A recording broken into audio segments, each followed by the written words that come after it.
Nakadali naman tayo nito bago natapos, bago umuwi.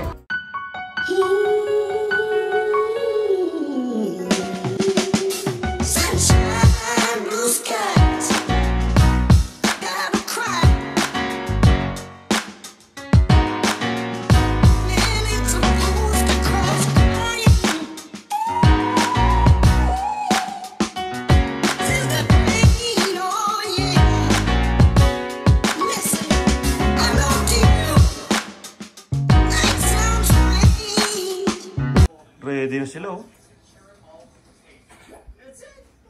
Ready na sila. O, nagre-ready din. Nakuya. Ang galing ng aming living room kitchen. Slash sampayan din. Kasi hindi ni Mami dinadry ng yung mga damit eh. Ano na niya, pinatutuyo na lang namin ganyan. Pag nandito lang kami sa bahay, tinataas namin sa labas. Nagbibis kami ngayon, gawa ng pupunta kami sa kumpanya, gawa ng meron kaming Stampede breakfast. So dito kasi sa Calgary, after ng Canada Day, yung sunod na weekend, parang gano'n. Basta ng Canada Day na dito sa Calgary, magkakaroon ng Stampede na tinatawag, Calgary Stampede. Yun yung parang piyesta dito, no?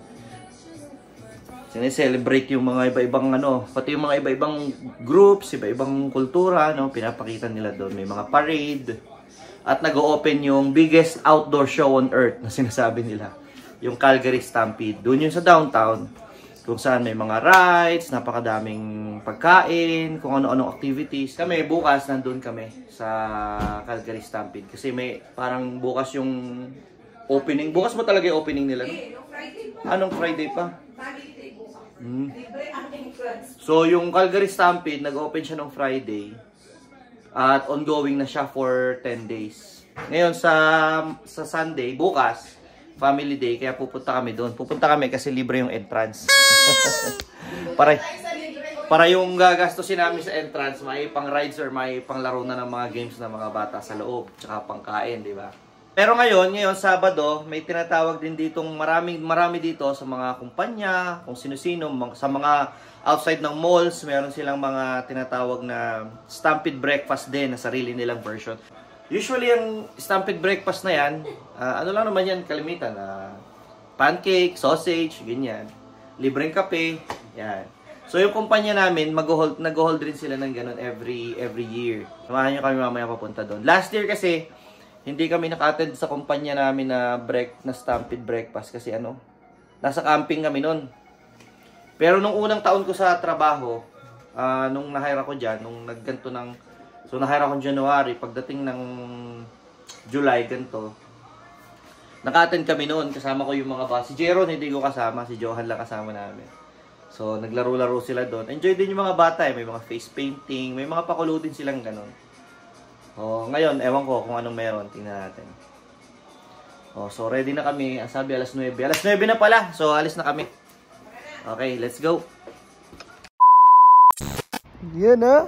Nagsama akong Muse.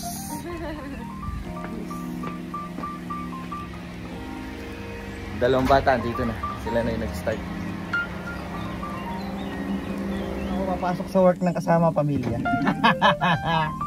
Papasok sa work talaga. Hello! Alam mo talaga punta sa work.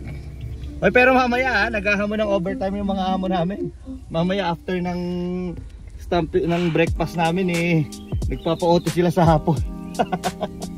May mga ibang pupunta pero ayaw ko sa tropa mga Pilipino kung pupunta. Family time to 2,000 years later. Kukunti pa yung tao. Sana bulahin na habang kukunti pa yung pangalan sa Tambiolo. Ibag tayo. Buti na lang at nangyari nga ang gusto ko. Sinasabi ko na nga ba kapag kabinola agad yan, kukunti pa lang kaming nandito, mas malaki yung tsansa. O edi, for the first time, sa mga company ng mga drone, nabunot din ako sa wakas. Sobrang saya, nakakatuwa. Ang sarap sa pakiramdam kahit mabunot ka kahit maliit na bagay lang. Although yung nabunot ko is malaki. Malaki kasi bulky talaga siya. Cooler siya. At saka camping chair. Camping is life talaga dito sa Canada eh. Did he get a cooler and probably chairs, eh? I think so, yeah. Yes! Finally! Lucky! Yours. Dito, mayroon silang, dito, naglalaro sila. Yun. So, ito yung mga tao dito. Puros mga, employees and families ng mga employees. Yan. Kainan dito. May mga face painting doon sa mga bata. And then doon. Naglalaro sila. Ayan, si Johan, tumira. Si Jero naman. Eh! You didn't go there to get your prize. Go there. Ask Kuya to go with you. Get your prize. What? There's prizes there. Go. Walang itinama si Kuya. Ihulog namin sa tangke yung manager namin.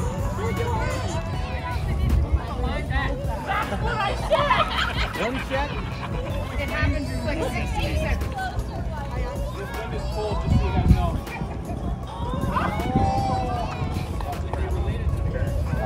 Dalawa sa'yo. Ikaw, mami. Tira ka. Tig-isa lang sila.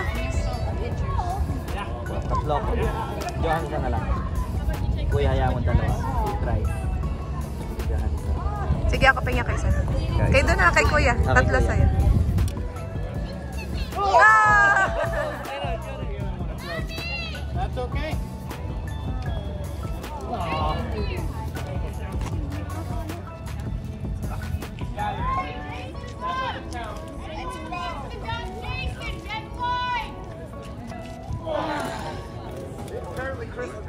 You better put him inside, man.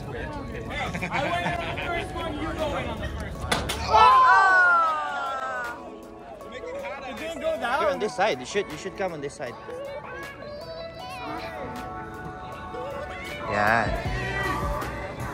There. Put the seatbelt on. Yeah, put your seatbelt on. Okay. There you go. The forklift operator. Yan. So after namin mag-breakfast at nung makapag-raffle ng konti, yan, laro-laro sila, pictures sa mga forklifts, yan, isa yan sa mga usual na forklifts na nakikita natin. Siyempre, yun lang yung pinakamadaling ilabas kasi yung iba namin, yung malalaki talaga, yung matangkad. Ito, wala yung function.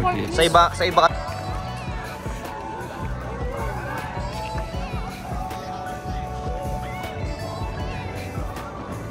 Nakadali naman tayo nito bago natapos, bago umuwi. Di ba? Sarap sa pakiramdam pag may maiuwi ka eh.